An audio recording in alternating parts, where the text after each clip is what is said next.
আসসালামু আলাইকুম বন্ধুরা, কেমন আছেন? তো আশা করি ভালো আছেন, আলহামদুলিল্লাহ।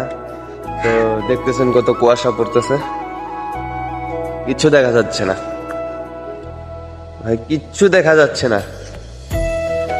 তো আজকে 31 ডিসেম্বর, তো ফাইনালি আমাদের 2026 এসে পড়েছে। তো ভাবতেছি পিকনিকে যাব, কোথায় যাব। তো ফাইনালি আপনার কোথায় গেলে ভালো হবে, আপনারা কমেন্ট করে বলবেন যে কোথায় গেলে ভালো হবে। তো এটা আমাদের বাড়ির পিছনের ভিউ। তো দেখছেন ভাই, এখনো কয়টা বাজে ভাই? 8টা 14। এখন পর্যন্ত কিছু দেখা যাচ্ছে না, দেখছেন? নেক্সট ভিডিওটা আরো ভালো হবে আশা করি। আপনারা ছোট ভাইকে ভুলবেন না, ফলো করে যাবেন।